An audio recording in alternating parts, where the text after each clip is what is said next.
week of my Berlin marathon training block, and today I'm just gonna do recovery run dahil kasi kahapon nag medium long run ako, so 23 kilometers. So parang hindi medium yun. Ewan ko, yun yung tawag dun sa libro na binabasa ko eh. Pero yun nga, since nag medium long run tayo kahapon, today is recovery run. Maybe 8 kilometers na below 132 yung heart rate na target ko. Okay, so let's do it.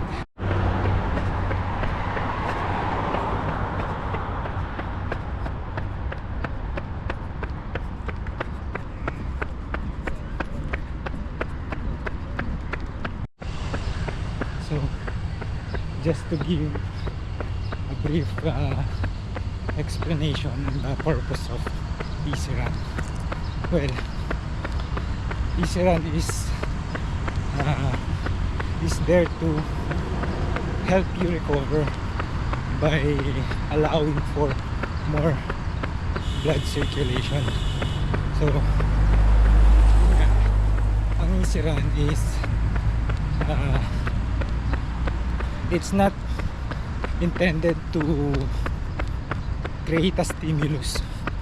So bale, ang idea is to just accumulate more mileage while not accumulating more fatigue.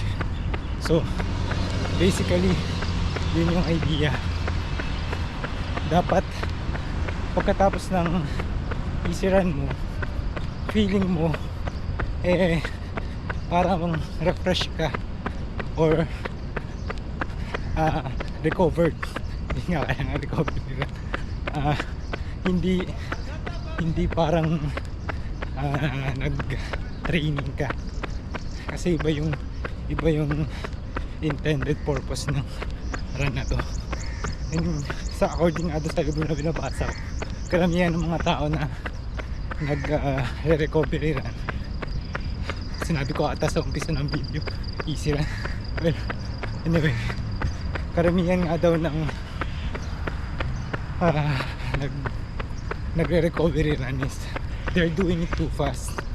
So mali yung ganun, kasi hindi yun yung hindi ka nagka-try i-stimulate yung system mo for a training.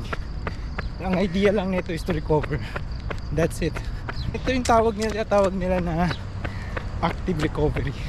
Yung nagre-recover ka pero at the same time nakapag-accumulate ka ng mileage. So yun lang yun basically.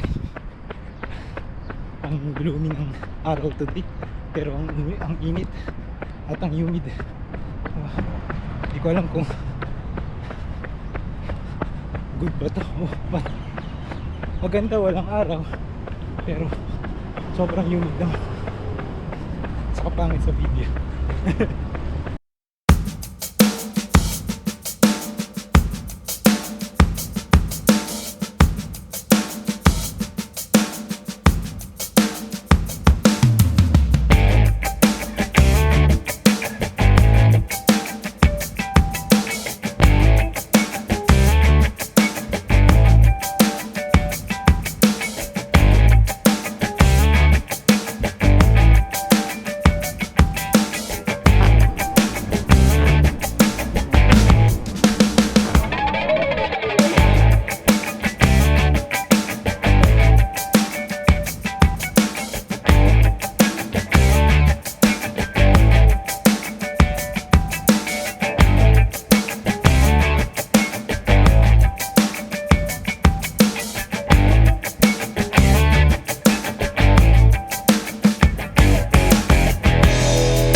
minutes na tayo guys.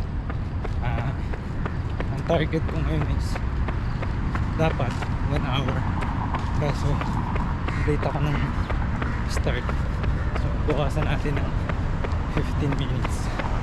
I think 45 minutes is okay na.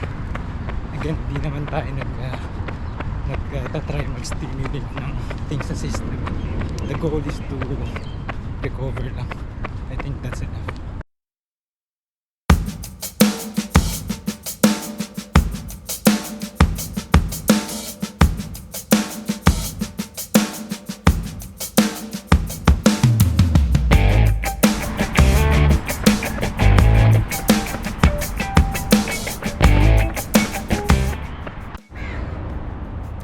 Guys, so tamang fit check lang tayo.